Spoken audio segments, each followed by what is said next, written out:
आज की हमारी कहानी है gold grows in the farm. सोना खेत में उगता है। अब कहानी पढ़ेंगे तो समझ में आएगा कि किस तरह से सोना जो है खेत में उगता है। A woman once told her lazy husband. Lazy का मतलब होता है आलसी, सुस्त। वंस का मतलब एक बार। एक बार एक महिला ने क्या किया, अपने आलसी हस्बैंड से कहा। क्या कहा? That growing chickpeas. देखो, चिकपी का मतलब होता है चना। ये जो पीला चना होता है ना, जिसे हम काबुली चना भी बोलते हैं, उसे कहते हैं चिकपी।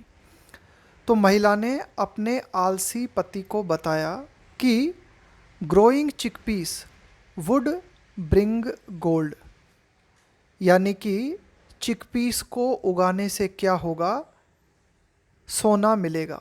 चिकपी का उगाना सोना लेके आएगा। वुड ब्रिंग गोल्ड, यानी कि उसने अपने पति से कहा कि अगर हम चिकपीस को ग्रो करते हैं अपने खेतों में तो हमें सोना मिलेगा।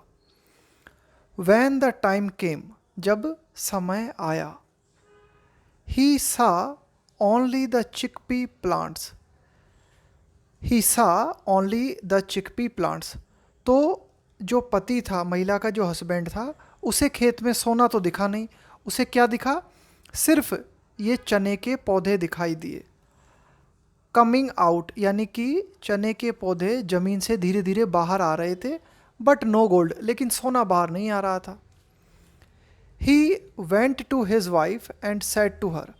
अब ये जो व्यक्ति था अपनी बीवी के पास गया, एंड सेड टू हर, और उसने अपनी बीवी से कहा, यू सेड, तुमने कहा था, that gold would come out, कि सोना बाहर आएगा, बट इट्स ओनली चिकपीस, लेकिन ये तो सिर्फ चिकपी है।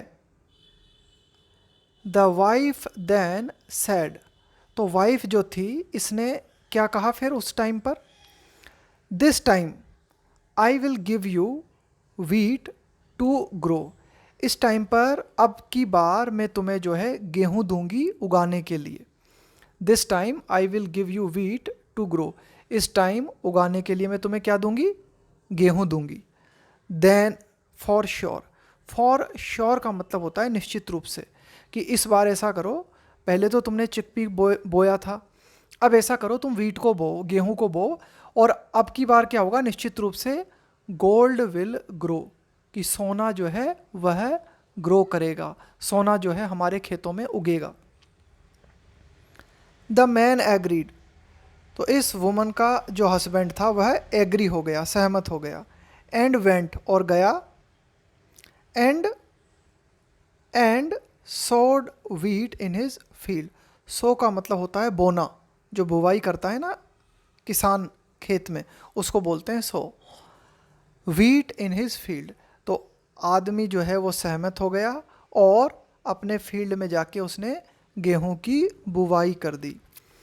वैन द टाइम केम, जब समय आया, यानी कि धीरे धीरे गेहूं की फसल जब बड़ी हुई, there was a golden harvest of the wheat everywhere. जब समय आया तब एक सुनहरी, हार्वेस्ट का मतलब है यहाँ पे फसल, ऑफ द व्हीट एवरीवेयर, खेत में हर जगह गेहूं की सुनहरी फसल थी। The man went to his wife and said, तो ये जो व्यक्ति था अपनी वाइफ के पास गया और क्या कहा उसने? यू अगेन फूल्ड मी, तुमने मुझे दोबारा बेवकूफ़ बना दिया। देयर इज़ नो गोल्ड, वहाँ कोई सोना नहीं है, बट ओनली द व्हीट, सिर्फ वहाँ पर क्या है? ओनली गेहूँ है, यानी कि गेहूँ की फसल है। The wife wanted to teach her husband a lesson. देखो, टीच अ लेसन इसका मतलब होता है सबक सिखाना। तो महिला जो थी अपने आलसी हस्बैंड को सबक सिखाना चाहती थी। क्यों सिखाना चाहती थी सबक? सिंस का मतलब होता है चूंकि, इसलिए। किस लिए? He was a lazy man, चूँकि महिला का पति एक आलसी आदमी था, इसलिए महिला उसे सबक सिखाना चाहती थी। She said to him. अब ये जो महिला थी इसने अपने पति से कहा, the wheat that you see is the gold, कि ये जो गेहूँ तुम्हें दिखता है ना हमारे खेत में, यही गोल्ड है, यही सोना है। सी द कलर, इस गेहूँ की फसल का कलर देखो। इट इज़ सो ब्यूटीफुल, ये देखो कितना सुंदर है ना। ये जो आप देख रहे हो ना, ये इस तरह से जब हम लिखते हैं तो इसका मतलब होता है इट इज़ सो ब्यूटीफुल। देखो ये कितने सुंदर लग रहा है ना, ये गेहूं की फसल जो है कितनी सुंदर है। Don't they look like gold, कि ये जो तुम पौधे देख रहे हो, गेहूं की फसल देख रहे हो, क्या ये सोने की तरह नहीं दिखते।